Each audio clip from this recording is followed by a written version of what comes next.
Assalamualaikum warahmatullahi wabarakatuh. Bismillahirrahmanirrahim. Alhamdulillahirabbil alamin wassalatu wassalamu ala asyrafil mursalin sayyidina Muhammadin wa ala alihi wa sahbihi ajmain, amma ba'd. Kali ini tanggapan presentasi dari kelompok 5 tentang zakat tanaman dan buah-buahan.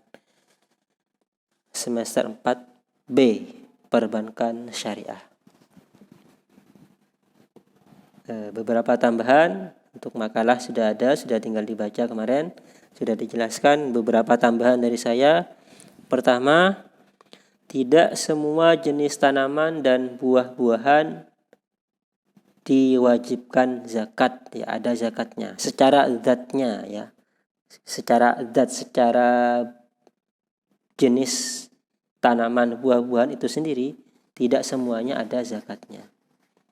Hanya tanaman yang mempunyai fungsi iqtiyat atau menguatkan tubuh, mengenyangkan, dikonsumsi dalam situasi normal yang dizakati.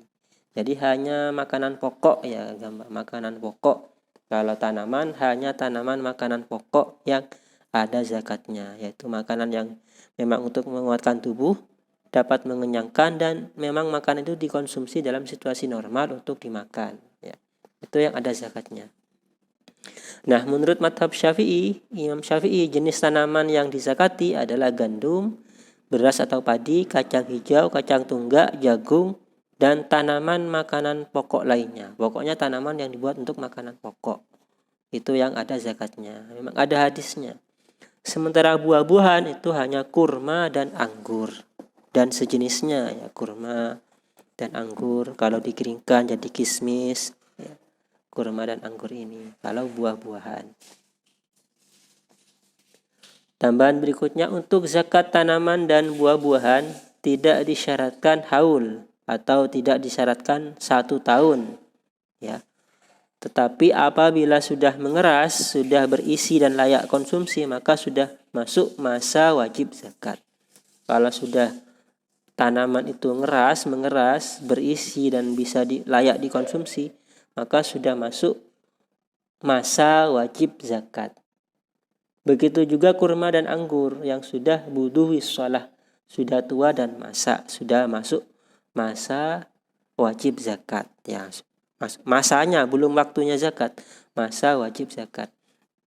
Sehingga pada masa wajib zakat ini pemilik tidak diperbolehkan mentasarrufkan harta tersebut, tidak boleh mengambil harta tersebut sebelum memperkirakan jumlah hasil panen dan jumlah yang wajib dikeluarkan zakatnya. Jadi sebelum dia itu memperkirakan berapa panennya dan berapa yang dikeluarkan zakat, boleh kalau memang dia mau ngambil dulu.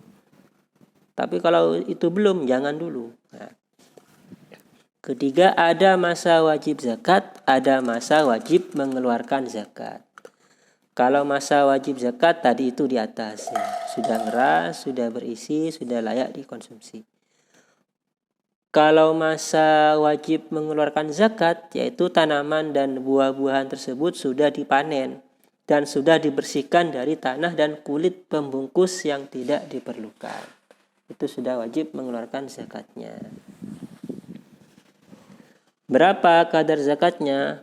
Kalau dengan biaya air, dengan pengairan tanpa biaya itu 10%, ya. Kalau dengan pengairan itu 5%. Ya. Ya. Kalau tanpa biaya 10%. Kalau dengan biaya itu 5%. Kenapa kok hanya air yang dianggap? Kok pupuk, kan pada kadang lebih banyak biaya pupuk, biaya perawatan. Enggak, karena air itu adalah air itu hal utama dalam tanaman, ya. Hal yang sangat dibutuhkan oleh tanaman. Kalau tidak diairi, tidak dikasih air, mati tanaman itu. Kalau pupuk, ya, kalau tidak dipupuk mungkin tanamannya tidak bagus. Itu tok pengaruhnya, kan. Mungkin tanamannya sedikit panennya nanti. Maka yang dihitung tuh air itu sendiri. Kalau walaupun banyak pupuknya, tetap kalau diairi pakai biaya 10%. Kalau tanpa biaya 10%, kalau dengan biaya 5%. Berapa nisabnya? Nisabnya 5 wasok atau 300 sok. Itu nanti berbeda-beda. Itu berbeda-beda ikhtilaf ulama. Apabila tanaman tersebut biasa dikonsumsi beserta kulitnya, tadi kan ada di atas tadi itu. Apabila tanaman tersebut biasa dikonsumsi beserta kulitnya seperti jagung, maka kulit tersebut masuk hitungan nisab. Jadi diikut timbangan. 300 sok dengan kulitnya itu kalau jagung. Maksudnya kulit jagung bukan bungkusnya, kulit di jagung itu sendiri lah ya. Maka kulit tersebut masuk hitungan nisab. Tetapi apabila kulitnya hanya menjaga agar tetap baik dan tidak biasa ikut dikonsumsi seperti padi, maka kulit tersebut tidak masuk hitungan nisab. Jadi nisabnya itu kalau sudah berasnya, kalau sudah bersihnya. Kacang, kulitnya itu tidak dimakan. Kalau sudah kacangnya, kecuali kulit dalam kacang itu sendiri kan biasa dimakan, itu dianggap nisabnya. Jadi dihitung 300 sok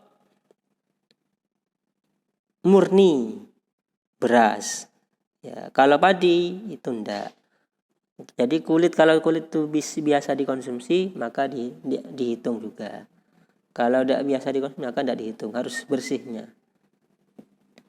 Nah, saya kira itu pertanyaan pertama. Apabila zakatnya sudah dikeluarkan, lalu menyisihkan untuk menabung dari sebagian pendapatnya tersebut, pada saat tertentu tabungan tersebut mencapai nisab, apakah orang ini masih mengeluarkan zakatnya? Dari Siti Nur Absa.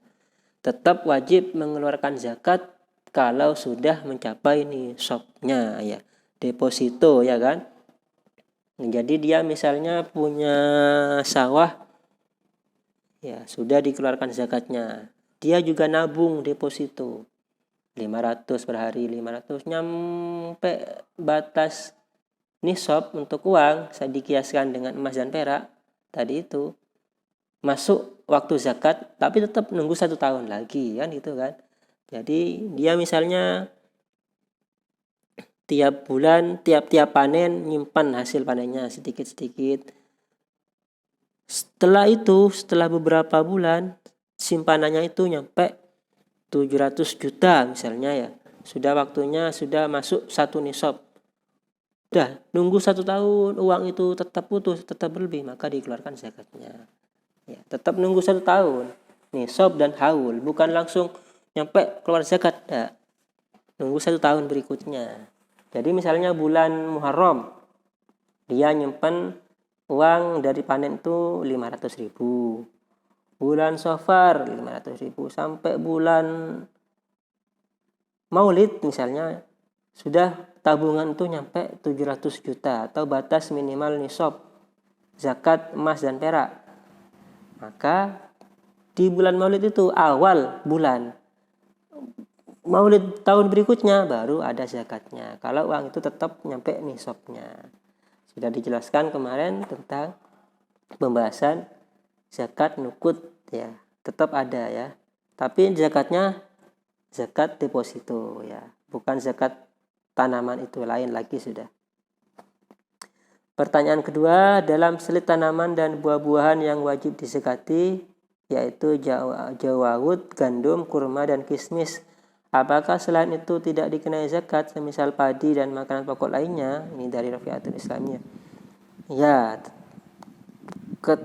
ciri-cirinya, kategori utamanya kalau tanaman itu adalah berupa makanan pokok ya di daerah itu. Makanan pokok di daerah itu secara zatnya ya, secara tanaman itu sendiri. Secara lain tetap saja tanaman cabai, tanaman tembakau tetap ada zakatnya, dikiaskan dengan tijarah ya, perdagangan itu sudah ya, berapa hasilnya sampai setahun ya, tijarah. Kalau zakat tanaman ini enggak, tetap Jadi pokok intinya makanan pokok, karena hadisnya itu makanan pokok. Nah ini gambarannya. Gabah berapa? Kalau diairi,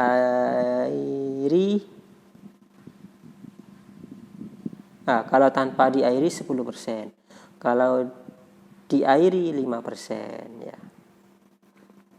Ya, saya kira itu. Kurang lebihnya mohon maaf. Assalamualaikum warahmatullahi wabarakatuh.